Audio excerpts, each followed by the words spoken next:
ये दरिंदों की भीड़ एक छोटी सी बच्ची के साथ इतना अनाचार करते हैं कि एक मां को यह कहना पड़ता है एक एक करके आओ। इतनी गंदी हरकत ये लोगों ने की और आज वही शेम रहे हैं। और कुछ लोगों के मुंह से एक शब्द निकलता है लेकिन फिलिस्तीन बार बोलो वो भी हुआ, उनका स्वागत किया जाता है, उनको मंच दिया जाता है। कितने लोगों ने रैप किया पेट में बच्चे को? ये नहीं हुआ। बोले तुम सारे हिंदू भाइयों ने बोला, बोले तुम कर दिया नमाज पढ़ने के लिए, बोलना पड़ेगा। कर दिया जब हिंदुओं को होता है नहीं बोलोगे। अगर हिंदू धक्का दे रहा है, दरगाहों पे जा रहा है, शब्द दे रहा है, तो आपका भी ये फर्ज बनता है कि हिंदुओं पर अत्याचार हो, हिंदू की आवाज उठाओ। अगर कोई हिंदू उठाइए आवाज ये लोग, मैं उसके खिलाफ उठाइए आवाज। प्रधानमंत्री तुम क्या कर रहे हो ये बताओ, फिर का तुम क्या कर रहे हो? दुनिया भारत के मुसलमानों से पूछेगी, आप बैठिए। अपने वतन की जय नहीं बोल सकते।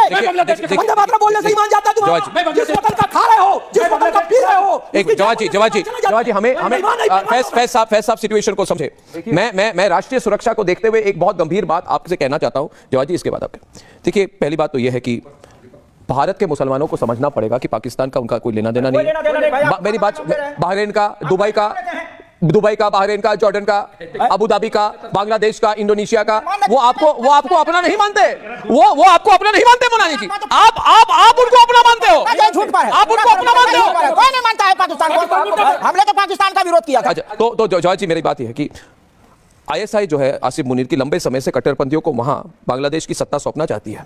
और शरीफ उस्मान हादी की जो ये केस है, इसकी हत्या के बाद मुनीर को हिंसा भड़काने का एक बहाना मिल गया है। हादी की हत्या अज्ञात हमलावरों ने की और विरोध भारतीय दूतावास के बाहर शुरू हो गया। मुझे तो लगता है कि उसको पाकिस्तानियों ने मारा और ये आईएसआई ने मारा, आईएसआई की साजिश है। और बांग्लादेश के पूर्व मंत्री मोहिब्बुल हुसैन चौधरी ने कहा है कि हादी की हत्या एक पाकिस्तान की प्लानिंग के तहत हुई है। हादी की हत्या के बाद हिंसा भड़की और आईएसआई मुनीर दोनों एक्टिव हो गया।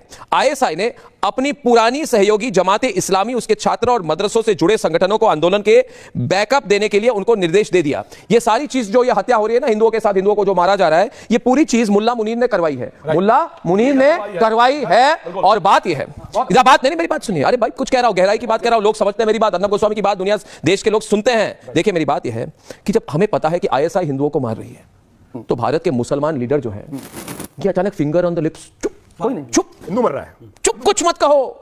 अगर दीपू हिंदू होता, मुल्ला होता, मुस्लिम होता, हाँ, अगर दीपू फारूक होता, मैं मध्य पे आ रहा हूं, अगर दीपू हिंदू नहीं होता तब अब तक भूचाल जाता है, कुछ नहीं कहता। और अर्नब गोस्वामी आपको कह रहा है जावेद जी पूरी आईएसआई की प्लानिंग है। भाई अब तो आवाज उठाइए, अब तो ओवैसी जी से प्रार्थना कीजिए कि ओ ओवैसी जी, इधर मत बोलिए, और अर्नब जी मत बोलो, बोले ओवैसी जी आवाज आ रही है, मदनी जी आवाज आ रही है, आईएसआई के प्लान के खिलाफ कुछ बोलेंगे आप, करंट लग जाती है आपको। अर्नब गोस्वामी कुछ कहता है, अर्नब गोस्वामी कुछ कहता है, इनको करंट लगती है।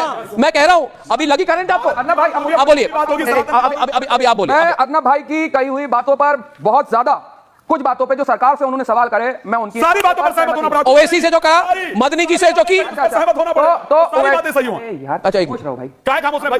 नहीं, हिंदुस्तान में हूं, खामोश नहीं रह सकता। मेरे एक हिंदू भाई की बांग्लादेश में हत्या हो रही है और यहाँ कह रहे हो कि मैं बैठ के खामोश हूं, कैसे खामोश रह सकता हूं?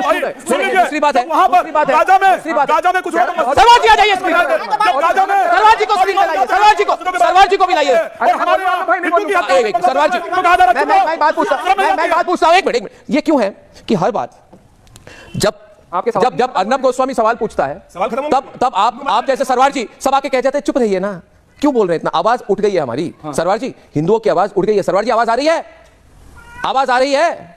जी आ रही है। हाँ, तो आप 50 मिनट से लगातार आवाज आ रही है। आनी चाहिए, आपको सुनना चाहिए, सुनना पड़ेगा। 1980 की भारत नहीं है। बांग्लादेश के अल्पसंख्यकों, हिंदू एकजुट हो चुके हैं, मैं पॉइंट रख दूं अपने, एकत्र हैं, संगठित है, कंसोलिडेटेड है। बैठने की बात नहीं है, सच का कहता हूं तो आप इरिटेट हो जाते हो। सरवार जी कुछ कहेंगे आप? सरवार जी फिर आ रहा आपके पास। सरवार जी 50 मिनट से सुन रहे, कुछ कहिए। एक में कुछ कहने लायक तो बचा नहीं।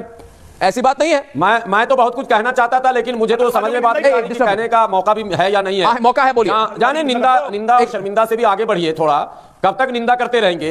सबको पता है कि पिछले 1 वर्ष से लगातार क्या हो रहा है। और सवाल अब भी आप अगर विपक्ष से पूछ रहे हैं तो हम तो अपना सर पीट लेंगे। 1 साल से सरकार देख रही है, सरकार कुछ बोल नहीं रही है, कुछ कर नहीं रही है। और अभी सरकार ने एडवाइजरी जारी किया बांग्लादेशियों को, भारत के लोगों को, कि बांग्लादेश की यात्रा न करें, बांग्लादेश को ऊपर बॉल से मार देगा, मत जाइयो भाई, मत जाना बांग्लादेश। ये भारत सरकार बोल रही है। ये एडवाइजरी जारी आपके स्क्रीन पर लिखा हुआ आ रहा है, एडवाइजरी जारी हो गई। अरे दम होता अगर सरकार में तो उसके राजदूत को बुलाकर कान पकड़ के उठा बैठी करवाता, मेरे देश में बनाया जाता। भारत के राजदूत को तलब करो, मंत्री को तलब करो, कुछ तो करो यार। सवाल आप पूछ रहे हो, सोनिया गांधी, मोदी चुप रहेंगे और सोनिया गांधी बोलेंगे, अमित शाह चुप रहेंगे और मदनी बोलेंगे, विदेश मंत्री चुप रहेंगे और सर्वर बोलेंगे। चलिए औपचारिक तौर से आप एक पीस पार्टी की एक प्रेस रिलीज करवाइए, मैं कैरी करूंगा। पीस पार्टी की प्रेस रिलीज करवाइए, चलिए प्रेस रिलीज दीजिए केवल करिए। आप चाहते हैं यहाँ देश में रिएक्शन करवाना। एक मिनट, आप बोलिए। सरकार क्यों नहीं कुछ कर रही है? भारत के अंदर सरकार जो क्यों नहीं स्थिति सवाल है? इस वक्त बांग्लादेश को है वो बड़ी संजीदगी से लेना चाहिए भारत सरकार को।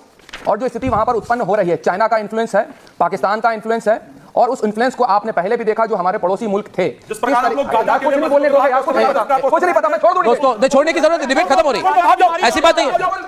मैं कह रहा हूं कट्टर आज शामली में हो, मैं कह रहा हूं शामली में, आज मैं कहूंगा शामली में हो कि ढाका में, बांग्लादेश में हो कि शाहीन बाग में, कट्टरपंथी सोच को खत्म करना होगा।